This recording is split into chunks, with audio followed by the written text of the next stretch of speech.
20 years ago, we spent 360 minutes a day talking face-to-face with people.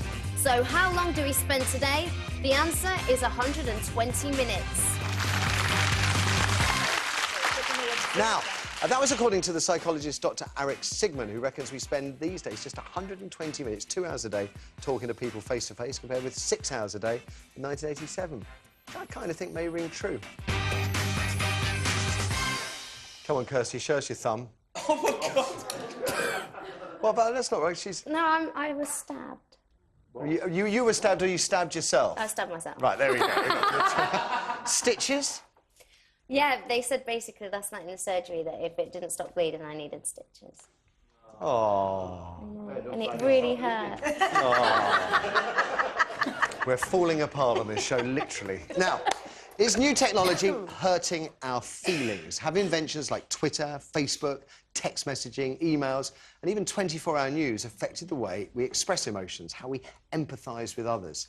2 studies, fresh from the United States of America, reckon being bombarded with information stresses the brain out so much, something has to give, and it's the compassion part that goes.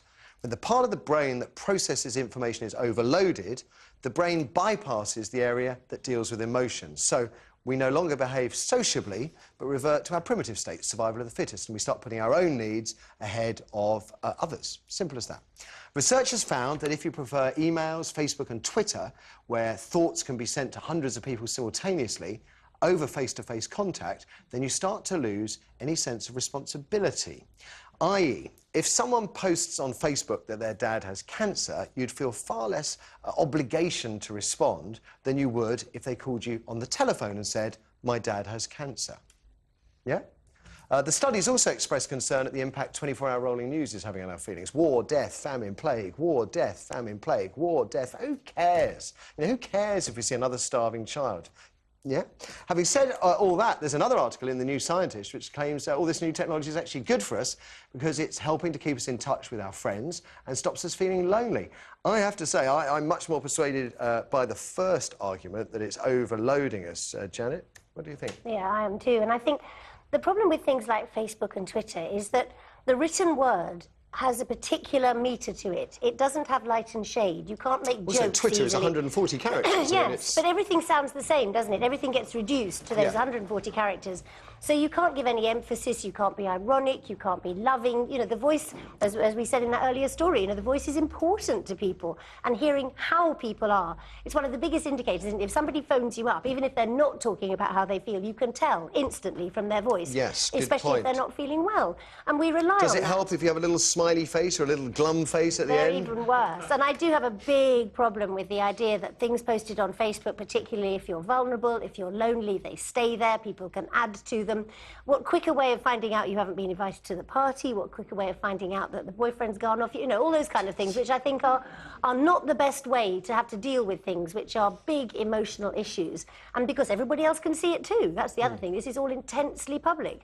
So, yeah, absolutely. I think it reduces friendship. And I think the idea of keeping in touch, it's a bit like giving to charity by sending an envelope once a year and never being nice to your neighbour. You know, the idea that you can communicate with somebody in a quick text or Facebook or Twitter and not actually care how they are, I think is a fundamental, really fundamental flaw.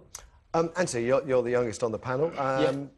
You must therefore be in touch, Daddy-O, with all the high-tech stuff. I got my first laptop last year. Yeah. OK. Yeah. It's not quite as in touch as I thought. Didn't have a clue, mate. Do you Twitter?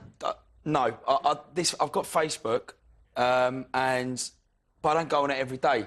These people... So you're actually not the typical young person that I know, because the young person I know is never on it. Right, OK. I'd rather speak to someone face-to-face. I'm not... So do you worry? Because I think this is where we've got to get to in this discussion, is if this is the case, that we are losing touch with our feelings, that we're not expressing ourselves, and these new technology things seem to be multiplying at a rate. I mean, I'd never even heard of Twitter until about a month ago, and now everyone's doing it. What hope for the future, then? How do you see the future? I just think it's so unsociable. The only reason I got Facebook is because old school friends, old friends that I haven't seen for ages, that's it. That's how far as it goes. But in terms of, like, publicising yourself, I'm going... Some people on their status go, I'm going to the toilet. I don't care. Yeah. Do you know what I mean? Or I've been to the shops and it's really sunny. It's just nonsense. If you want to put something on Facebook or the internet that's going to help someone else, great. But don't do it just to be funny or try and build technology. Do you know what I mean? Well, I'm kind of glad to hear it from you because, like I said, everybody else I know, sort of mid-30s and younger, they are Facebooking all the time. The most extraordinary thing that they all know I mean, they haven't. Some people, I went to a wedding recently where some people haven't seen each other for a year, but they all knew exactly what had happened in that year. Which, yeah.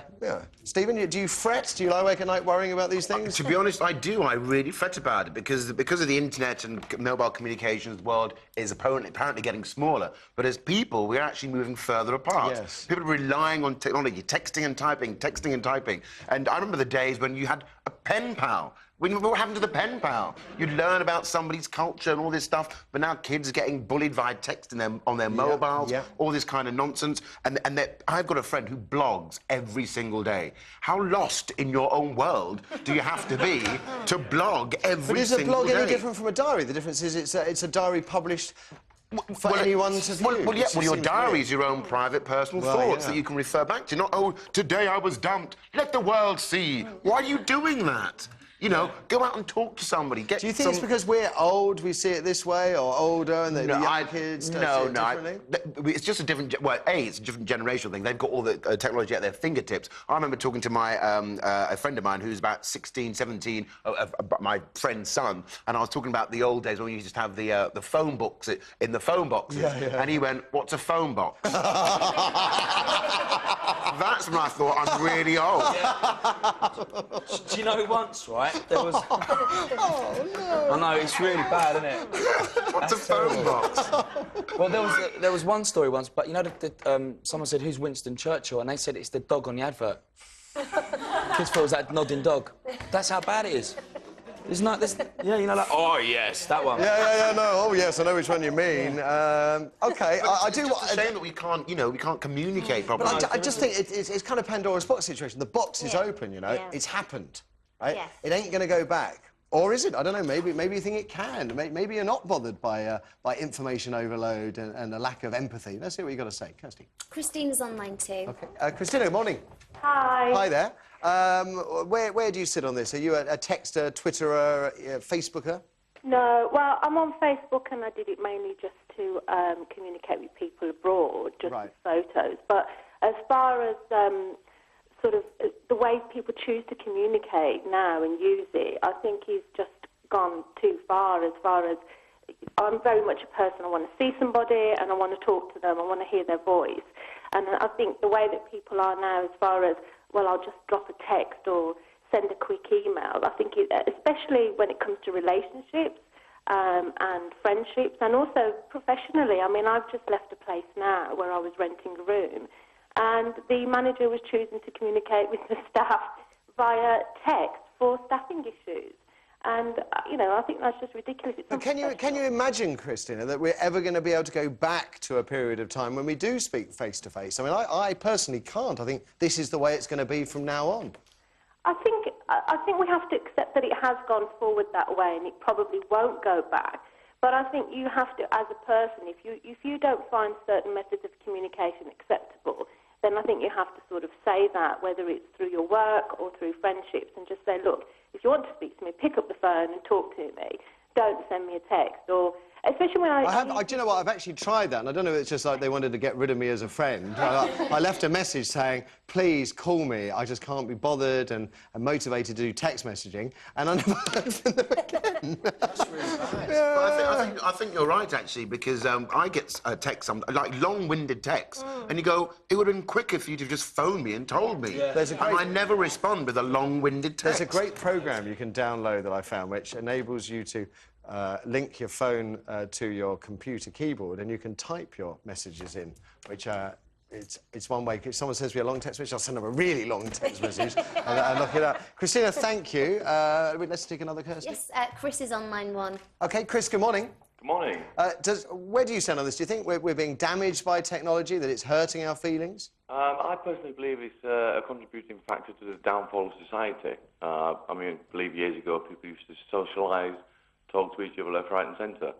Now we don't socialise, we only interact and network with each other. I mean, when you're doing that, I believe it was, Jane and Janet on the panel, she actually sat there and spoke and said that the voice is a many thing. Yeah. You tell many things from the voice. Yeah, but I'm also thinking, you know, let's say I've got a lot of friends in Devon. The weekend comes along. Am I going to get in my car and try and weave my way through endless traffic jams, paying through the nose for petrol at £1 a litre to get all the way down to Devon? Or maybe, I mean, you know, there's the phone, I suppose. Yeah. Or maybe just send them a quick email. I mean, it's, you know, it's difficult. It's harder to socialise now face to face. What do you want to do with your friends? I mean, do you want to go off and do you want to go chat with them, or do you want to just, you know, go out and socialise with them? Well, that's the question. What is a friend? I mean, you're back down to that Facebook thing and MySpace. How many friends do you have? And people collecting friends that they've never met, which to me doesn't make them a friend. It's not a friend, yeah. No. It's not genuine. No. I don't think it's harder to meet face to face anymore. I think there are far more excuses as to why now you you're meet. talking, yes. You know, you can email somebody, you can send them a quick text. Oh, I can't make it now. What? We've had an arrangement. Yeah, what did we do 10 years ago? Is it acceptable to send a text to cancel something? Absolutely not. Absolutely not. And also, it's not acceptable, I don't think, to send a thank you by text either, because that's too quick, that's too easy. You know, you need to make a bit of effort, I think. Yeah. So I think that the vast number of friendships that people sustain on networking sites will actually fall away to reveal the ones that really matter to you.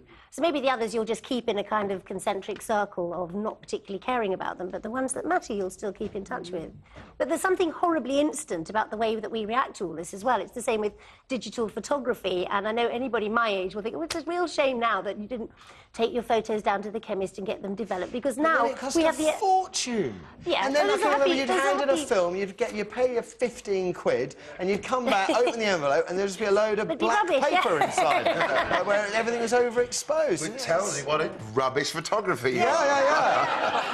How did you survive? I mean, not being rude. It's an interesting question. No, but like, you know, to socialise, how, you know, say, like when you was doing, say, your programme, how did you know your call time or your schedule? Yeah, it was very old-fashioned. It was telephone, absolutely. And it was before answer phones, if you couldn't get hold of somebody, you just had to keep trying. I mean, it was as simple as that. And you had to turn up on time. You're quite right. You know, nowadays you can just say, I'm going to be late, you know, because it's fine, the message has arrived. But in the old days, you had to be on time. Yeah. And it's not like the streets were deserted. Everyone's sitting at home waiting for the phone call. What am I going to do? But I remember my dad when he bought a fax machine. I thought it was the best thing in the world. Like, he was like, we can send this to America, son, and press it away, and it was kind of America. I can remember the first time that my dad brought home a cassette that you could actually record stuff on, and you could actually hear your voice recorded for the first time. Wow. And then you just think, oh, man.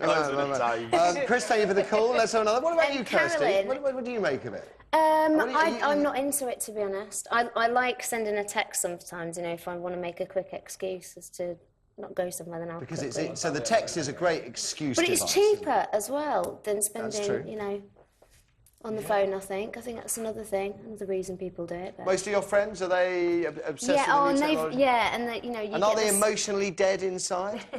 I can't say that. Some of them are. Okay, who's next? Carolyn, and she actually runs a social networking site. Okay, Carolyn, good morning. Hi, I ran alljoinon.com, which is a social networking site for people at home. Right. And I think that this new technology is amazing because it can connect people who are sociable people but are stuck in unsociable situations. So stay-at-home mums who are at home with the kids, or, you know, maybe you're a shift worker and you're the only one who's at home when all your friends are busy at work, or maybe you're unemployed and you're stuck at home when everyone else you know is busy. Okay, get out and talk to your friends.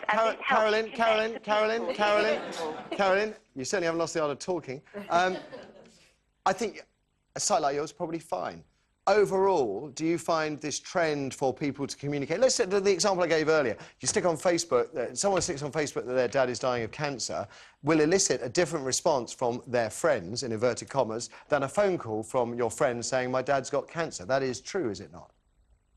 I think it's all about how you use the technology, and it's like anything. You can use it for good or you can use it for bad. And I think there's a lot in the press that's highlighting how it can be used for bad, but actually it's connecting people who couldn't be connected before. It's helping us all communicate much more. No, I get that, but for those kind of people that need connecting, that are working these antisocial hours, are in the minority. The majority of people now... There's about 3 or 4 million people who are shift workers. Yeah, Karen. And how many people are there in the country? 60 million. 4 over 60, 2 over 30, right? 1 over 15. So 1 million versus 15 million that aren't. So you're in the minority. Yeah, so what about the 15 million that have got regular jobs, that do regular hours, that do regular things? Are they not hiding behind new technology? Are their feelings being inhibited? No, because I still think you can reach... It's so powerful. You can reach out from your living room and talk to anyone in the world. But do you want to speak to anyone in the world? What about your friends, who you no longer speak to but text? At different points in people's lives, people need to make new friends.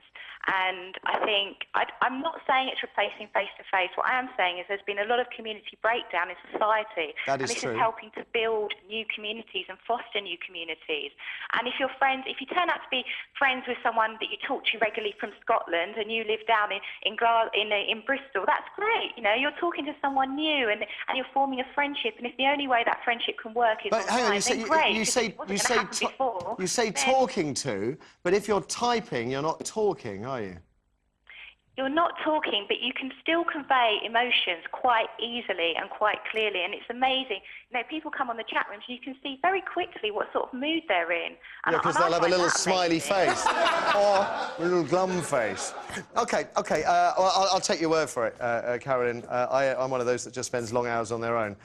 Suits me fine. Listen, exciting news, or maybe not. John Hutton, Defence Secretary, he's resigned. No. So this is going to be it's like, how do you shuffle an empty cabinet?